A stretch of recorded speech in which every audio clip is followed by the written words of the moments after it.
Hi, Keith and Caleb with Brownells here, and today we're back at Rock Island Auctions to bring you some more awesome guns from the vault. Keith, what do we have here? We have pretty much the start of the British submachine guns from the start of World War II to pretty much the end of World War II right here. Awesome. And we'll start out with the Lanchester Mark I, which was basically a copy of the German MP28. Yep. It just had this brass magazine housing right here, fire from open bolt, versus where the MP28 did not have a provision for a bayonet. You could put a bayonet on here. Why not? That was why not a bayonet on a submachine gun? Now at the time, America wasn't in the Second World War, and they were buying some Thompson submachine guns and stuff. But after Dunkirk, the British lost a significant amount of firearms, and then they were needing guns quick, and these were a lot of labor into them, and they were needing a cheaper, easier to produce submachine gun. Well, then America got into the war, and so that pretty much cut off the supply of Thompsons. So they had to do something, so they come up with the Sten. There was a Sten Mk I, which had a little conical flash hider up here and quite a bit more finely finished in a different style stock. And there was maybe 100,000 of those made, but they need them a little bit quicker and not as well finished. So they come up with the Mark II, which is, drop this magazine out. Now this will fire from an open bolt. Put this back here in a safe position. And this is a very compact, easy to produce submachine gun and cost around, I think, $5 to $10 to make. Excellent. Versus $100 to $200 for a Thompson at the time. Now for storage and transportation, you could pull that spring back and rotate that down, and that covered the ejection port. And then for use, roll that back up and then slap your magazine in and you're done. These had a provision where you could change out barrels on them if there was damage. Just this barrel nut, pull that back and then loosen that up, and then you take your barrel off. Okay. Put another one in. Now these weren't quite what they were looking for. They were looking for something a little cheaper. So even cheaper. Even cheaper, yeah. Right. So we started scraping the bottom of the barrel right here. This is the Mark III. The Mark III has a complete tube from front to back, no provision to rotate the magazine housing, and it's basically just spot welded in. The bushings right here for your barrel, it's a permanently mounted barrel. These are soldered in and then have rivets are driven in. Yeah. These were just a little bit too simple. They were, if they were damaged, something happened to the barrel, it was out of commission. So it didn't last very long. I believe that there was close to 2 million of these made, and then around 800,000 of this made. Yeah, so still trying to find the balance between reliability and price, and we're not there yet. Not quite there yet. But as the war went on,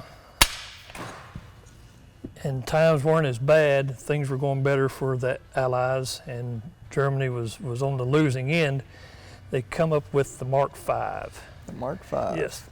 The Mark V is basically a Mark II with a pistol grip back here, a wooden stock, grip up front, and a Lee Enfield style front sight, and also the Enfield style provision for a bayonet. Okay. You can slip the Mark IV. Or the number 4 Mark I bayonet over that. And these lasted until the Sterling came into service. Okay, yeah. And the Sterling was pretty much the finest of the British submachine guns made. It was a beautiful gun. After you look at these and the Sterling, there's no comparison. Wonderful guns. Now the Stens did not have a safety other than pulling the bolt back and locking it into this position right here. And if you ever had it up here, there was a chance of it going off. I mean, it just happened. But also on the Stens, there was provision for single shot and full auto.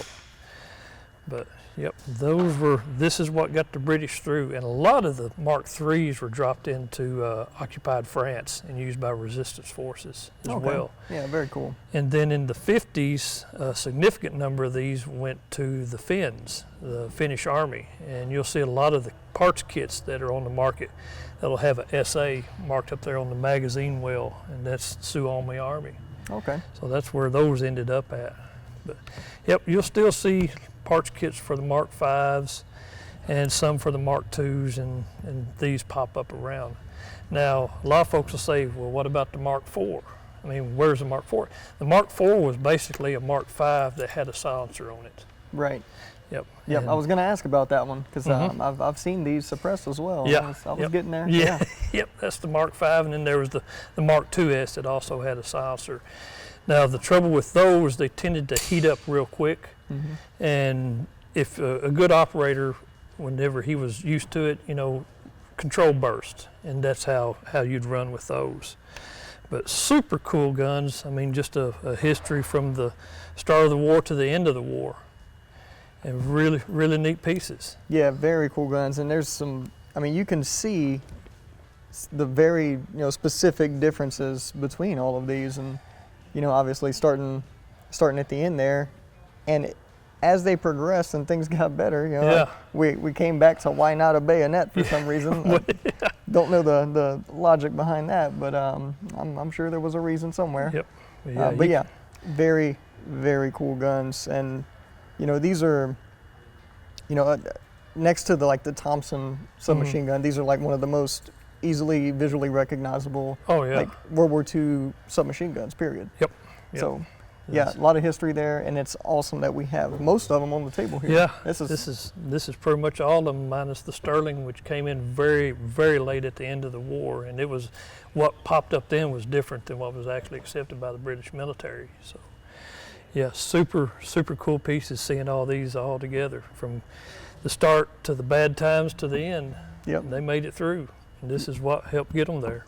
Excellent. Very, very cool chunk of history. So we'd like to thank Rock Island Auctions for having us out here and letting us handle this and basically turning this table into a Class 3 table. And as always, if you have any questions or comments, feel free to leave them down below. And we'll see you next time when we bring you another gun from the vault.